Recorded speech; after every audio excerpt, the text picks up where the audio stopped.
la vie d'artiste, ah, mais c'est la bohème. C'est la bohème. C'est pas ça la vie d'artiste. Il y a la bohème, parce qu'il est libre, parce qu'il se lance partout, parce qu'il ne demande rien à personne, mais surtout, c'est un lent et pénible apprentissage de la vie, parce que tous les jours, en effet, c'est pas la joie.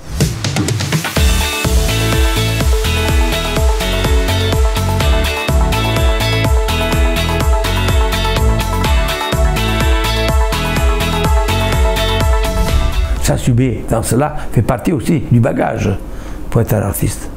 Et c'est pas si facile. Parce que, par exemple, il y a des gens qui réussissent très bien pendant une période. Donc, ils sont adulés. Et qu'est-ce qu'il y a à être puis beau être adulé? Ils vendent.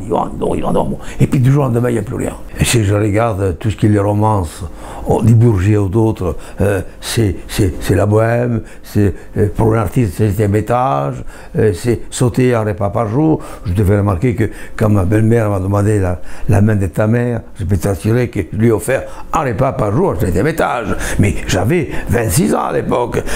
C'est ça être artiste. C'est quelque chose de primordial. Quand ta belle-mère te demande qu'est-ce que tu donnes à ma fille, quand même, c'est ça être artiste.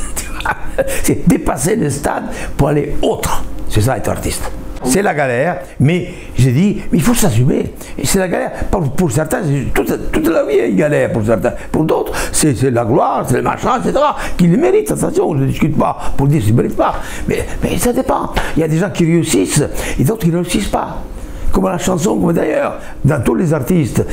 Il y a 25 types comme au football, il y a 50 types qui sont présents, il y en a un seul qui tape très bien le ballon.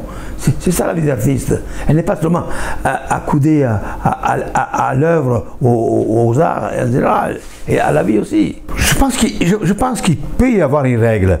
Moi, je ne l'ai jamais connue dans mon domaine à moi. Mais il y a des gens qui sont capables d'inventer leurs règles, et puis ils ont assumé d'autres règles. Ils ont une éducation. Donc, il y a une règle. Pour certains, non.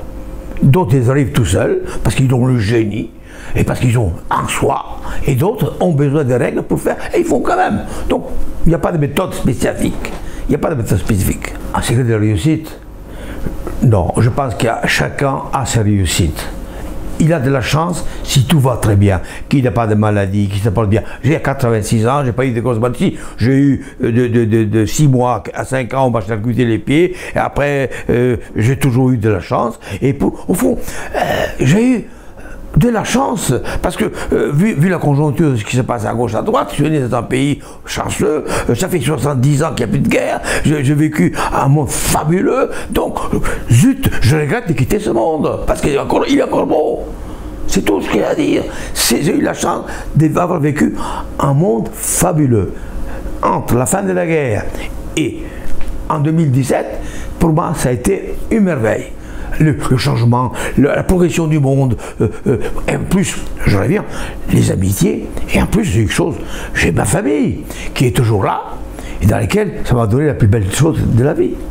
À part mon travail, je partirai d'ici, je ne voudrais pas partir, mais je suis obligé, je m'excuse, mais c'est d'être moi-même comme je suis. J'ai eu cette chance. Je l'ai fabriqué, j'en sais rien.